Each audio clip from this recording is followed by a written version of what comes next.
और राहुल गांधी का तो जिक्र ही क्या करूं।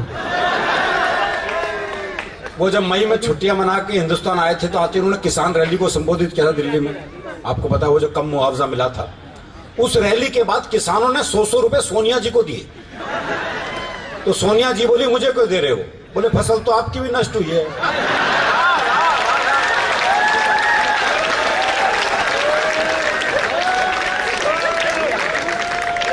और ये केजरीवाल तो हरियाणा का ही पीस है। पीस है साहब, बहुत ईमानदार आदमी है। भाई का जब ब्याह हुआ था तो साली ने जूते चुराए तो अगले ने पुलिस में रिपोर्ट लिखा दी थी। जब वो शीला दीक्षित को हरा के मुख्यमंत्री बने थे तब मैंने 2 पंक्तियां लिखी थी कि जब से आम आदमी पार्टी ने तोड़ी है पुरानी राजनीतिक रीत, तब से अरविंद केजरीवाल का नया नाम है शीला जीत।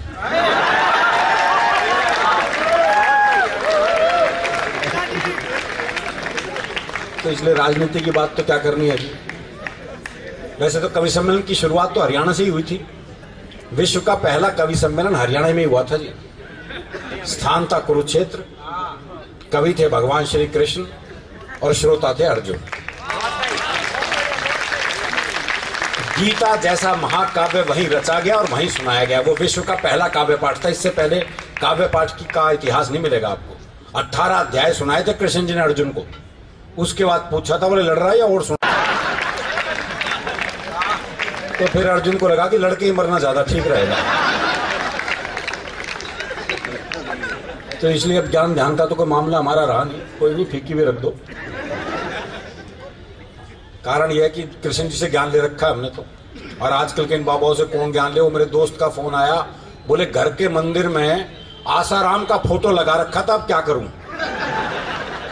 मैंने कहा उतार के बेडरूम में लगा ले।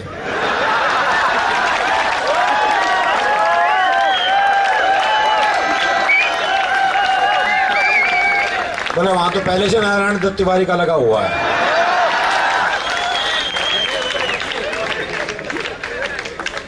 एक और बाबा है निर्मल बाबा। समोसे, ब्रेड पकोड़े, गोलगप्पे वालों का ब्रांड एम्बेसडर। समोसे खाए थे?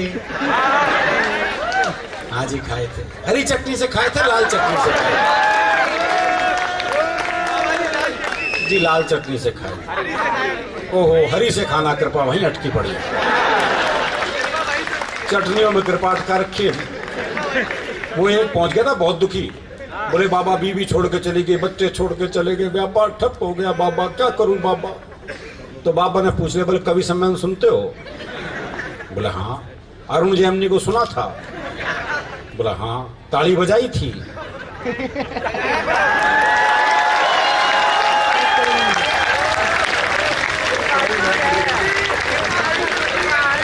पता नहीं जी कृपा का आंच की पड़ी है। एक फिर वो हरियाणा का रामपाल बाबा। पूरी मिलिट्री बुलानी पड़ गई थी गिरफ्तार करने के लिए। अगले के पास खुद की इतनी फोर्स थी। तो वहीं एक पुलिस वाले ने एक मीडिया वाले को पीट दिया था। आपने टीवी पे वो दृश्य देखा होगा, खूब बबेला मचा था। तो मैंने उस पुलिस वाले से पूछा, मैंने कहा मीडिया वाले को क्यों मारा? बोला सामने से पेट्रोल बम पड़ रहे थे, गोली चल रही थी, पत्थरबाजी हो रही थी, और वो मेरे हलक में माइक देख के पूछ रहा था कैसा महसूस कर रहे हो।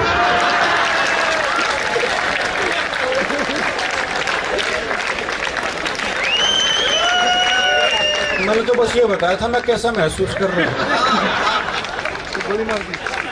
तो इसलिए बाबाओं का भी जिक्र नहीं करेंगे। क्या है कि हरियाणा दरअसल फुर्सत में रहता है। हरियाणा का आदमी इसलिए हास्य रस में रहता है। हास्य के थोड़ी फुर्सत चाहिए। वो एक नगर रिक्शे वाले को आज दी, बोले खाली है? बोले हाँ। बोले आप फिर ताश खेलते हैं।